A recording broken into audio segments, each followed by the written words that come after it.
د بېنظیرې د روپو نوې قسط به د کل نه شروع کېږي. موږ ته 13,500 روپۍ میلاو شوي دي. دوباره به موږ ته دا روپۍ د کل نه میلاویږي. ځینې کسانو په جنوري کې دا روپۍ راغستې هغه بار بار دا تپوس کوي وایي دا نوې قسط چې دی دا به د کل نه شروع کېږي. خو تاسو راته ووایئ چې تاسو 13,500 روپۍ راغستې دي که نه دي راغستې. لاندې چې دی لازم ولیکئ چې تاسو دغه روپۍ راغستې دي که نه دي. کومو کسانو چې راغستې هغه بار بار دا تپوس کوي. د دې نه مخکې هم په دې باندې موږ ویډیو کړې وه، خو بیا هم ځینې کسان دا تپوس کوي چې دا نوې قسط به د کل نه شروع کېږي او موږ په جنوري کې روپۍ راغستې دي.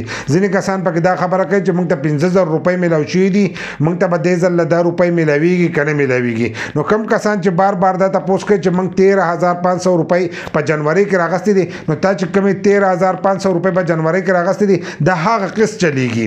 د دې د شپږمه میاشت ده، نو دا هغه قسط چې دی دا اوس هم چلیږي او تاسو ته چې دا روپۍ میلاویږي دا هغه 13,000 روپۍ دي. نو په دې کې ستاسو روپۍ نشته. دا کم چې اوس چلیږي زه چې دا ویډیو کوم نو په دې وخت کې چې کمې روپۍ چلیږي نو دا هغه قسط دی. د دې نه وروسته چې دی بل به نوی قسط شروع کېږي نو په هغې کې به تاسو ته روپۍ میلاویږي. لکه د دې اوس 6 میاشتې وشوې، دا مخکې هر 3 میاشتې پس چې دی دا روپۍ به میلاوي دي، په کال کې به 4 قسطه میلاوېدل. خو دې ځل چې دی ما تاسو ته په تېره شوي ویډیو کوملو چې یو قسط خوړلی شی، د دې د وجې نه ستاسو دغه روپۍ چې دي دا لیټ شوې. نو بار بار ځینې کسان تپوس کوي او کېدای په راتلونکي وخت کې پکې بیا به دې ټاپک باندې ویډیو چې دی بیا راشي. ولې چې هر یو کس بار بار د دې په باره کې تپوس کوي نوی قسط به راکړل شروع کړي. نو نوی قسط چې دی دا به تاسو ته د جولای نه چې دی په جولای کې به تاسو ته میلاویږي، یا به د جولای نه وروسته میلاویږي، یا به د جولای په میاشت کې چې دی دا به تاسو ته میلاویږي. خو د جون په میاشت کې دا روپۍ چې دي دا تاسو ته نه میلاویږي. او کومو کسانو چې 15,000 روپۍ راغستې دي نو په هغې کې به زیاتر کسان چې دی هغه به دغې قسط کې شاملېږي.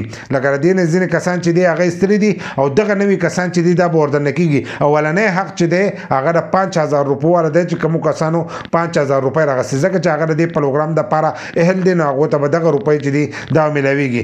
بل لا ځینې نوي کسانو چې هغو ته دې ځل دا 13,500 روپۍ چې دي دا په اولني ځل باندې میلاو شوي وي، نو هغه هم دا تپوس کوي چې موږ ته به روپۍ نو تاسو ته به هم په جولای کې چې دی دا روپۍ میلاویږي. د جولای نه مخکې چې دی دا روپۍ تاسو ته نشي میلاوېدلی. نو بار بار چې دی د دې په باره کې تپوس مه کوئ. بل لا د پیج او یوټیوب چینل ته چې دی لږ ورته نه کېږي، په دې کې موږ نور معلوماتي ویډیوګان چې دي هغه هم اپلوډ کړي دي.